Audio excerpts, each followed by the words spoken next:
तारिक खान, ये बताइए कि ओवैसी कह रहे हैं योगी आदित्यनाथ जिस विचारधारा से आते हैं उनकी कोई भूमिका नहीं रही है आजादी के आंदोलन में। आपको भी ऐसा लगता है क्या? आजादी के आंदोलन में भूमिका हो तो बताए ना क्या भूमिका है, ये तो इनको क्लियर करना है क्या भूमिका है। वैसे मैं ये कह रहा हूं कि अब ये जबान को बांटने लगे। आपको पता है कि नहीं पता है? आप भी तो इतिहास पढ़े होंगे। अरे भाई, अब ये जबान को आपने भी तो इतिहास पढ़ा होगा, आप भी तो जानते होंगे आजादी के बारे में, आजादी के नायकों के बारे में, और कौन कौन लड़ा आजादी के लिए हिंदुस्तान में। आजादी के लिए ये कितना लड़े ये तो इतिहास चिल्ला चिल्ला के बताता है। चिट्ठियां लिख लिख के माफी कौन मांग रहा था ये भी इतिहास बताता है। इनका मकसद ये अभी रह गया है। अभी कहा गया मोदी साहब ने 2014 और 18 में, मैं पूछ रहा हूं कि क्या सन्यासी साधु संत नहीं लड़े आजादी के लिए? और जिस विचारधारा से योगी आदित्यनाथ आते हैं, क्या सिर्फ योगी को टारगेट करने के लिए, चाहे आप हो या ओवैसी हो, सिर्फ योगी आदित्यनाथ को टारगेट करने के लिए आप साधु संत हिंदुओं को टारगेट कर देते हैं? ऐसा है भैया, आप पूरा बोल लीजिए तब मैं बोलूंगा। मैं चुप जाता हूं, आप पूरा बोल लीजिए। बोलिए, आप बोलिए। मैंने मेरा सवाल कंप्लीट हुआ। सरकार आपने 5 सेकंड नहीं बोलने दिया मुझे। अब मेरा समय देंगे मुझे बोलने के लिए? अब मैं कह रहा हूं कि योगी साहब योगी है, साथ में मुख्यमंत्री भी है कि खाली योगी? या तो खाली योगी बन जाए या मुख्यमंत्री बन जाए। डबल रोल में क्यों रहते हैं भाई? जब विपक्ष के नेता आपको पक्षधार हैं, आप सरकार चला रहे हैं, आपसे कोई सवाल पूछो तो आप कहते हैं योगी है, पूछ नहीं सकते, तो मुख्यमंत्री पद छोड़ने पे। वो तो राजनीतिक पद है, सवाल भी पूछा जाएगा, आप पे टिप्पणी भी होगी, कटाक्ष भी होगा, सब कुछ होगा। आप खुद करते हैं, कुत्ता बिल्ली करते हैं विधानसभा में खड़े होकर लोगों को, कुत्ता बिल्ली सुअर सब बनाते हैं। तो हम भी आपसे सवाल पूछेंगे। मोदी ने 2014 और 18 में कहा कि मुसलमानों के एक हाथ में कुरान और एक हाथ में कंप्यूटर हम देंगे, कहा। उसके बाद आपसे सवाल पूछा, अब फिर मैं आपको रोकूंगा तो आप कहेंगे कि बीच में रोक रहे हैं। मैंने आपसे सवाल पूछा कि ओवैसी ने कहा कि जिस विचारधारा से योगी आदित्यनाथ आते हैं उनकी आजादी में कोई भूमिका नहीं रही। क्या आप भी मानते हैं कि उनकी कोई भूमिका नहीं रही? साधु संतों सन्यासियों की कोई भूमिका नहीं रही आजादी में? साधु संतों की बात कहां से हो रही है? यहाँ तो आरएसएस की बात हो रही है। साधु संत की बात कहां से आप ले आए? हम बात तो आरएसएस की करेंगे। साधु संत योगी सन्यासी है कि आरएसएस? अरे भाई, योगी आरएसएस, योगी आरएसएस है, सन्यासी है। ठीक है, तो योगी के किसी पूर्वज का नाम बताइए ना जिन्होंने उनकी विचारधारा कहां से आई? अरे ये तो आरएसएस की ही विचारधारा है। योगी खुद कहेंगे कि हमारी विचारधारा 100 साल पहले बीजेपी थी। क्या 100 साल पहले बीजेपी भी नहीं थी, जनसंघ भी नहीं थी, कोई नहीं था। अगर कोई था तो आरएसएस थी, कोई था तो आरएसएस थी, कोई भी नहीं था। या हिंदू अजय आलोक जवाब दीजिए जल्दी से, उसके बाद जगदीश शर्मा। अजय आलोक देखिए, अल्प ज्ञान होना बड़ा खतरनाक होता है। योगी कभी आरएसएस की शाखा में नहीं गए, योगी कभी आरएसएस की विचारधारा में नहीं रहे। योगी सनातन विचारधारा को प्रतीक है इस देश में, सनातन को आगे ले जाने वाले ध्वजवाहक हैं इस देश में, जिससे आप लोग को नफरत है। क्योंकि सनातन का नाम सुनते ही आपको कोरोना याद आ जाता है, इसे नष्ट करने की बात करने लगते हैं, सब कुछ बात करने लगते हैं। उर्दू, मुझे बस बताएं, समाजवादी पार्टी उर्दू भाषा का अपमान कहां से हुआ? जानबूझ के आपने ये अपमान वाला शब्द क्यों लाए योगी? अगर आप ओवैसी को एंडोर्स करते हैं, हाँ या ना? क्या ओवैसी सही बोल रहे हैं? समाजवादी पार्टी बोले हाँ या ना? पहले बात तो ये, क्या उर्दू का अपमान किया योगी जी ने? कैसे कर सकते हैं? मुख्यमंत्री हैं, सेकंड ऑफिशियल लैंग्वेज है उत्तर प्रदेश की उर्दू, रग रग में बसा हुआ उर्दू, कहां से अपमान कर देंगे? क्या आप ओवैसी की बात से इत्तेफाक रखते हैं? बस हाँ या ना में जवाब दीजिए। आप जवाब लीजिए। और एक बार फिर बता दूं, योगी सनातन के ध्वजवाहक हैं। हाँ, दीजिए। सुनिए, अगर सनातन के ध्वजवाहक हैं तो आरएसएस के विरोधी भी नहीं। या तो आप कह दीजिए कि योगी आरएसएस के विरोधी हैं। जो मैंने कहा वो भी बात सही है, जो आप विरोधी हैं।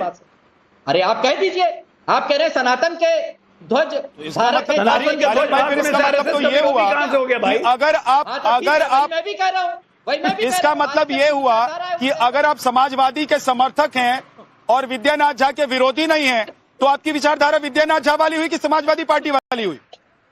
अब जवाब ले लीजिए। मैंने भी वही बात कही, तो कह रहे हैं कि वो आरएसएस के समर्थक, आरएसएस की शाखा में जो नहीं गया उसकी भी विचारधारा आरएसएस की हो सकती है। क्यों नहीं हो सकती है? ऐसे योगी की भी है, शाखा में जाना जरूरी है। हो सकता है अजय आलोक भी ना गए हो शाखा में, हमें क्या पता? ये तो आप जाने, आप शाखा में जाते हैं। तो फिर आरएसएस की विचारधारा भी हो सकती है, समाजवादी पार्टी आरएसएस की विचारधारा को फॉलो कर सकते हैं। बीच में क्यों आया? की कोई रसीद होती है? आपके पास रसीद है आरएसएस के मेंबर की? आरएसएस अपने मेंबर को कोई रसीद नहीं देती है। कोई रिटर्न डॉक्यूमेंट नहीं देती कि रसीद नहीं चाहिए होता आरएसएस की मेंबरशिप के लिए। कह रहे हैं झंडे के नीचे जाके ऐसे खड़े हो जाइए। अरे शाखा तक में नहीं गई योगी आदित्यनाथ को। कौन मेंबर है कौन नहीं है आरएसएस में, कौन मेंबर है कौन नहीं है इसका अरे एक बात इनको बता दीजिए विद्यानाथ जी, विद्यानाथ जी इनको बता दीजिए। डिरेल मत कीजिए क्या भाई, डिरेल मत कीजिए, खड़े हो जाए। सुनिए, डिरेल मत कीजिए, अजय लोग आप जवाब दीजिए, उसके बाद में जगदीश शर्मा के पास जाऊंगा। उर्दू का विरोध किया, मैं एज इट इज कोट कर रहा हूं योगी आदित्यनाथ को। उन्होंने कहा कि ये मौलवी बनाएंगे, उर्दू पढ़ाएंगे, इनको उर्दू पढ़ाएंगे। एक सेकंड और कुछ अब बोल लेने दीजिए। ये भाईजानों की आपस में लड़ाई है, समाजवादी पार्टी ओवैसी और कांग्रेस की आपस में भाईजानों की लड़ाई है कि भाईजान मेरे साथ या तेरे साथ, और उर्दू को बना दिया बलि का बकरा, उड़ता हुआ तीर पकड़ के ले आए, कोई उर्दू का अपमान नहीं हुआ है। पहली बात तो मतलब ये है आपको मुसलमानों का उर्दू वोट हमारे नहीं देश चाहिए। की संस्कृति में बसी हुई है, कोई बात नहीं है। पिछले 100 वर्षों से आप खुल के कह रहे हो आपको मुसलमानों का वोट नहीं चाहिए, जो लोग उर्दू पढ़ते हैं उनका वोट नहीं चाहिए आपको, आप नहीं मांगते उनका वोट, आप नहीं मांगते मुसलमानों का वोट। अरे हिंदू मुसलमान खेल आप लोग रहे हो, आपको सनातनियों सन्यासियों और हिंदुओं का वोट नहीं चाहिए क्या? मुसलमान नहीं खेल रहे। आपको सनातनी सन्यासी और हिंदुओं का वोट नहीं चाहिए क्या? एंकर महोदय मुझे आप कह रहे हैं कि किसी सन्यासी का कोई योगदान नहीं रहा, ओवैसी कह रहे हैं किसी सनातनी सन्यासी का कोई योगदान नहीं रहा, आप कह रहे हैं योगी आदित्यनाथ आरएसएस की विचारधारा से आते हैं। तो मेरा सवाल ये है, एक सेकंड, जगदीश शर्मा हाथ उठा रहे हैं, उंगली उठा रहे हैं। जगदीश जी बोलना चाहते हैं, कुछ बोल लीजिए जगदीश जी, उसके बाद मेरा अगला सवाल अब मैं लेकर आऊंगा। जगदीश जी। देखिए विद्यानाथ झा जी, सबसे पहले तो पैनल में बैठे सभी दोस्तों और भाइयों को, चैनल देखने वालों को शाम की राम राम। और दूसरा जो मुद्दा चल रहा है कि हिंदू, अभी तक तो हमने सुना था कि हिंदू मुसलमान में झगड़े हैं, भाषाओं में झगड़े हो गए। चलो ये तो उनका धर्म है, तो करेंगे जिस तरह की राजनीति कर रही है भारतीय जनता पार्टी। सामान्य तो विद्यानाथ झा जी, देश की हालत बहुत ज्यादा खराब है, सारे शेयर बाजार में हाहाकार मचा हुआ, गिर रहे हैं, रुपया गिर रहा है, उस पर कोई चर्चा नहीं है। सरकार को अपने कामों से हटके हिंदू मुसलमान से बाहर नहीं आ पा रही है। और जगदीश भाई, आप तो ऐसी बात कर रहे हैं जैसे अपना 3 में है ना 13 में है। समाजवादी पार्टी को टारगेट करते हुए अगर योगी आदित्यनाथ कुछ बोलते हैं तो बुरा ओवैसी को लगता है, ओवैसी जी को लगता है। हम भारत, और आप कह रहे हैं कि शेयर बाजार को देखिए। अरे पहले आइए मुद्दे पर बात कीजिए, उसके बाद चलेंगे शेयर बाजार। सीएम योगी को जिस धर्म से सीएम शेयर बाजार में आपके पैसे ज्यादा लगे होंगे, इसलिए आपको दर्द ज्यादा हो रहा है। चिंता नहीं है, यहाँ पर 90 करोड़ हिंदुस्तानियों के शेयर बाजार में पैसे नहीं लगे हुए हैं। शेयर बाजार मेरा 1 रुपया नहीं लगता शेयर बाजार में। मोदी और मोदी के दोस्तों के पैसे लगे हैं लूटने के लिए और लुटाने के लिए। हम ये काम नहीं करते, पर हालात खराब है। मुद्दे पर आइए। मेरा सवाल, इस बात को समझो। और मेरा सवाल ये है, मुद्दे पर आता हूं। अच्छा, मुद्दे से भटकिए मत, मुद्दे से मत भटकिए। मेरा सवाल ये है कि क्या योगी आदित्यनाथ ने उर्दू का अपमान किया, मुसलमानों का अपमान किया? और असदुद्दीन ओवैसी जब कहते हैं कि जिस विचारधारा से योगी आदित्यनाथ आते हैं उनका कहीं पर कोई योगदान नहीं है, ना आजादी के आंदोलन तक में योगदान है, तो क्या ये बातें आपको भी समझ में आती हैं, आपको भी ठीक लगती हैं? भाई दो बात देखिए, अगर साधु संत के रूप में योगी है तो योगदान है, अगर वो आरएसएस के भाजपा की बात हो तो कहीं दूर दूर तक योगदान नहीं है। ये बात क्लियर है, बता दिए। इतिहास बताता, हमें इतिहास को खत्म नहीं करना चाहिए। बार बार सावरकर की बात होती है, सावरकर के पूर्वज इनके सावरकर थे, क्या योगदान था? एक आदमी बता दीजिए जिसने देश के लिए आजाद कराने में शहादत दी, बीजेपी का या आरएसएस का? आपको ढूंढा भी नहीं मिलेगा। और हमारी बात करें तो लैंड लग योगी बता कितने लोगों ने दे दी और अभी कितने देने वाले हैं, ये भी मैं बता दूं। अभी शहादत फिर देने पड़ी,